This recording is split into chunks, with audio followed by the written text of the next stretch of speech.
Good morning बच्चों। तो चलिए आज हम फिर अपनी जो PYQ सॉल्यूशन सीरीज हमारी चल रही है for IIT jam mathematical statistics year 2023, ठीक है। तो उसकी अगली वीडियो में मैं आया हूँ बच्चों। तो देखते हैं क्वेश्चन नंबर क्या है। क्वेश्चन नंबर 12 है। क्या कह रहा है क्वेश्चन नंबर 12? Very simple.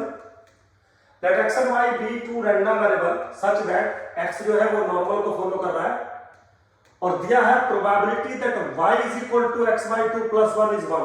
मेरे बच्चों ये जो चीज दी जाती है ये मैं कई बार क्लास में भी बच्चों को अच्छे से समझाता हूँ। आपको सिर्फ कंफ्यूज करने के लिए दिया गया है। एक्चुअली में यहाँ पर आप अगर ये चीज लिखी है ना, इसका सिंपली मतलब ये है कि y इक्वल है x by two plus one के, दैट्स इट। तो अकॉर्डिंग टू रूल y भी नॉर्मल को ही फॉलो करेगा क्योंकि नॉर्मल का change of origin and change of scale normal को ही फॉलो करता है। बट उस चीज की नीड यहाँ पर है या नहीं अभी देखेंगे। बट इतना गारंटी मिल गई जो मुझे इंफॉर्मेशन क्वेश्चन में मिली थी कि y is nothing but x by two plus one, ठीक है। अब वो कह रहा है let alpha is equal to covariance between x and y, okay. Beta is equal to expectation of y, okay. Gamma is equal to variance of y, बिल्कुल ठीक है। Then the value of alpha plus two beta plus four gamma आपको बतानी है, ठीक है। तो दो तीन बातें कैलकुलेट करनी है, उनका एक कॉम्बिनेशन आपको क्रिएट करना है और सही आंसर मेरे बच्चों सेलेक्ट करना है। तो चलिए इसको थोड़ा सा पहले हम साइड में ले लेते हैं। देखिए मेरे बच्चों, सबसे पहले तो इंफॉर्मेशन क्या गिवन है वो हम लोग लिख लेते हैं। x जो है वो फॉलो कर रहा है नॉर्मल 1, 2 को, ठीक है। और मेरे बच्चों यहाँ पे एक इंफॉर्मेशन और है कि y जो रैंडम वेरिएबल है वो है x बाई टू प्लस के 1। तो टेक्निकली अगर आप देखें जो मैंने बताया y भी नॉर्मल को ही फॉलो करेगा, लेकिन उसके डिस्ट्रीब्यूशन की मुझे नीड नहीं है। क्यों नीड नहीं है? क्योंकि सबसे पहले अगर हम बीटा को देखें, बीटा है expectation of y which is nothing but expectation of x by two plus के 1। Now this is what 1 by 2 expectation of x plus के 1, बिल्कुल सिंपल है। और एक्सपेक्टेशन ऑफ x इसके बराबर है 1 के, तो 1 by 2 प्लस 1 यानी के 3 by 2। चलिए एक चीज हमने बहुत इजीली कैलकुलेट कर दी, कुछ भी हमें इसमें करना नहीं पड़ा। अब अगली टर्म है, मान लीजिए गामा। गामा है वेरिएंस ऑफ y के बराबर। तो चलिए जी पहले गामा ले लेते हैं। Gamma is what variance of y which is what variance of y क्या है x बाई टू प्लस के 1। वेरिएंस का प्रॉपर्टी आपको पता होगा, this is 1/4 variance of x। और वेरिएंस ऑफ x किसके बराबर दिया है? 2 के बराबर दिया है, तो 2/4 यानी कि 1/2। चलिए जी गामा की वैल्यू भी आपको मिल गई।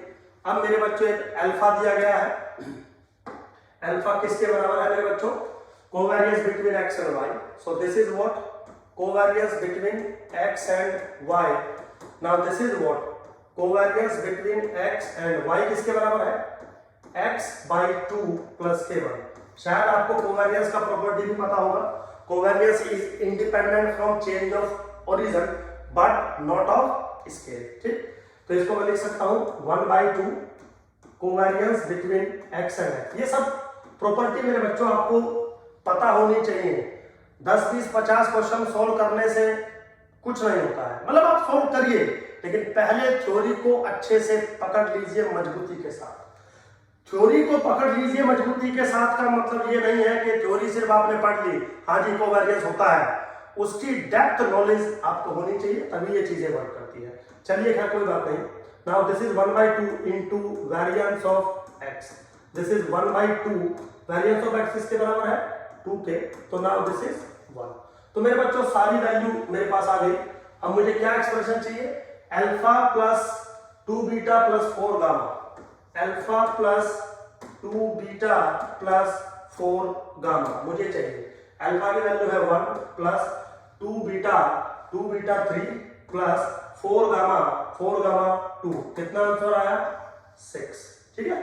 अब देख लीजिए 6 कहां पर है। मेरे हिसाब से 6 इज डी ऑप्शन, राइट। तो D option is the correct option मेरे बच्चों। अच्छा क्वेश्चन था, मतलब बट अच्छा क्वेश्चन था, आईआईटी के लेवल से थोड़ा छोटा मानता हूं मैं ऐसे क्वेश्चंस को, क्योंकि इसमें कुछ ऐसी फंसने वाली या समझने वाली बात थी ही नहीं। अगर आपको थोड़ा सा भी कोवेरियंस के प्रॉपर्टी के बारे में पता है, इसके बारे में पता है कि एक्चुअली में इसका क्या मतलब है, तो बहुत बार वो प्रोबेबिलिटी ऑफ समथिंग 1 कह देता है, बहुत बार वो प्रोबेबिलिटी ऑफ समथिंग 0 कह देता है। तो उन चीजों का एक्चुअल में मीनिंग क्या होता है आपको पता होना चाहिए। चलिए मेरे बच्चों, होप सो आपको समझ में आया होगा जो मैं समझाने की कोशिश कर रहा हूं। मिलते हैं नेक्स्ट वीडियो में। Thank you very much.